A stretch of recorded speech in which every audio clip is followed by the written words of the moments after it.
La matrice di quest'anno è Realistic Pattern e ci porta a un mondo che avrà una grande attenzione, una grande richiesta di realismo e quindi di fisicità, ma anche proprio di effetti realistici. Si ritorna in real life, si ritorna in presenza non solo negli eventi ma anche nel retail. I negozi avranno una grande opportunità, e tutto ciò che avviene nel finzionale avrà necessità di ancorarsi nel reale. Grande importanza quindi al corpo, all'esperienza fisica, alla relazione. I deep trend esprimono questo realistic pattern in vari modi. Il primo deep trend è forward to renaturing e ci dice che andremo avanti tornando indietro nella rinaturalizzazione.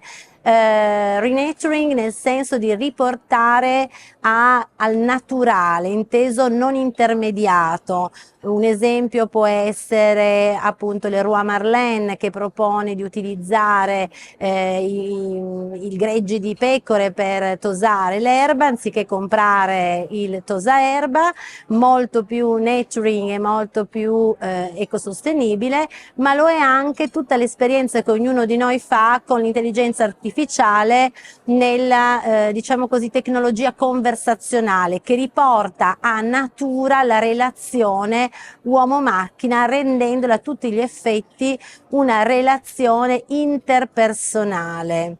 Secondo deep trend è invece authentic care, quindi cura della dimensione autentica. Qui autentico vuol dire anche vero, e quindi relazioni più vere, relazioni più intime. In questo senso giocherà un ruolo fondamentale la discrezione, privilegiare delle relazioni più circoscritte, circoli più riservati, cura del cliente più approfondita e credibile, quindi non certo gli auguri seriali mandati via internet, ma piuttosto una conoscenza approfondita del proprio interlocutore e una cura anche della riservatezza dei dati. In questo senso si stanno muovendo anche ad esempio WhatsApp, che cerca di garantire la discrezione delle informazioni che passano attraverso questo sistema conversazionale, dicendo di criptare tutti i dati.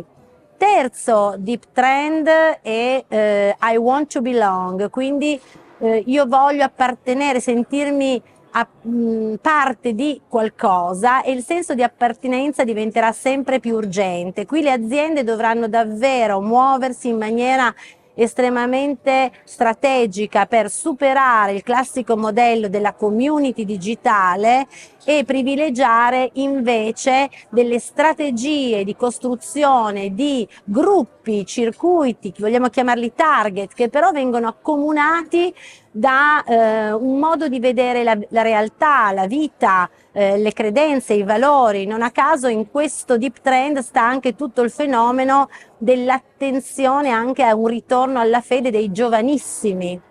Quarto deep trend è as a living system, quindi muoversi come un sistema vivente. Fare sistema è un'espressione che usiamo da molto tempo, si usa e si abusa anche. Qui non si tratta solo di fare sistema, ma iniziare a pensarsi come parte di un sistema vivente, quindi le imprese devono cercare di costruire delle relazioni e sentirsi integrate, organiche con il territorio circostante. Questo vuol dire tessere relazioni strategiche nella filiera, nel territorio tra pubblico e privato, ma anche pensare alla propria proposta, alla propria produzione come un sistema vivente, i propri prodotti. Abbiamo parlato di come LG abbia presentato gli elettrodomestici come una vera e propria orchestra vivente per la casa.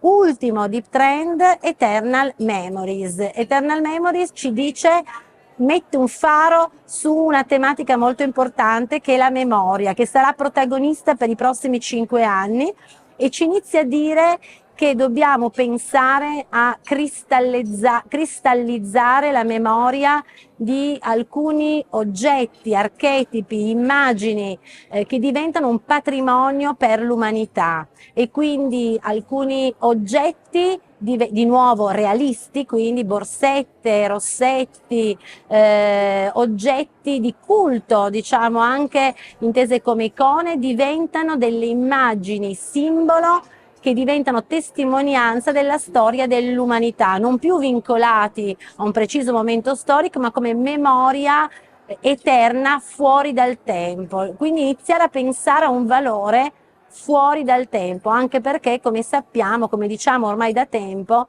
siamo nell'economia della ricreazione, anche il tempo è cambiato e diventa un tempo non più lineare, ma un hypertime, quello che abbiamo chiamato già 4 anni fa un hypertime, cioè un tempo concentrato dove passato, presente e futuro si concentrano in un'istantaneità che è sempre più fuori dal tempo ed eterna.